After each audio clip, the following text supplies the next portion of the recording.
જે વાસણા બાયલી રોડ પર આવેલા કલ્યાણ પાર્ટો પ્લોટની સામે એક ભાઈ પોતાની એક્ટિવા લઈ જતા હતા. એ દરમિયાન એક ફોર વ્હીલના ચાલક જેણે અકસ્માત કરેલ અને ત્યાંથી સ્થળ પરથી ભાગી ગયેલ, જેને વાહન નંબર પરથી પોલીસ જેપી પોલીસ સ્ટેશનને શોધી કાઢેલ છે અને તેની વિરુદ્ધ કાયદેસરની કાર્યવાહી કરવામાં આવે છે.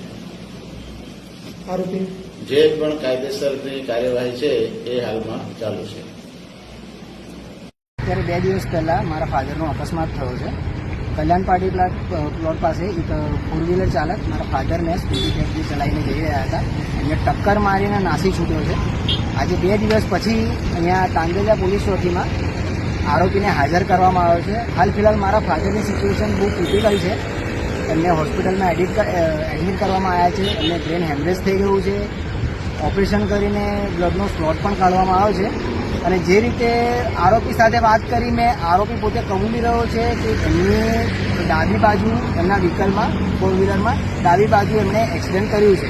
એ પોતાની ભૂલ પણ કબૂલી રહ્યો છે અને એ પણ કબૂલી રહ્યો છે કે હું એ જગ્યા પરથી નાસી છૂટ્યો છે. હવે મારી એ જ સરકારને અને પોલીસ તંત્ર પાસે ન્યાયની માંગણી એક જ છે કે બરોડામાં જે રોજબરોજ આ રીતે હિટ એન્ડ રનના કેસ વધી રહ્યા છે, હિટ એન્ડ રનના કેસ વધી રહ્યા છતાં આવી રીતે આરોપીઓ જો ખુલ્લેઆમ ફરશે અને એમાંય ફોર વ્હીલર ચાલકો, બાઇક ચાલકો અને ટુ વ્હીલર ચાલકોને કંઈ ગણતા જ નથી. જેવી રીતે અત્યારે એમનું પણ સ્ટેટમેન્ટ હતું કે મને બાજુમાં આવું એક્સિડન્ટ થયું, મને ખબર પણ નહીં પડી, અને એ કબૂલ પણ કરી રહ્યા છે કે હા મારાથી એક્સિડન્ટ થયું છે. હવે આવી રીતે ઘોર બેદરકારીના લીધે લોકોનો જીવ જશે, કે લોકોના જીવ પર આંચ આવી રહી છે, તો એનું સરકાર અને પોલીસ તંત્ર પ્રોપર ન્યાય આપે, એક ઉદાહરણ બેસાડે, જેથી કરીને બીજી કોઈ પણ વ્યક્તિ ફોર વ્હીલર ચલાવે તો ફોર વ્હીલર ચલાવતા પહેલાં જેવું સ્ટેરિંગ પર હાથ લગાવે એને એક ઉદાહરણ મળવું જોઈએ કે અત્યારે હું ભલે ફોર વ્હીલર ચલાવી રહ્યો છું પણ રોડની અંદર નોર્મલી રાહદારીમાં ચાલતા રાહદારીની પણ જવાબદારી મારી છે.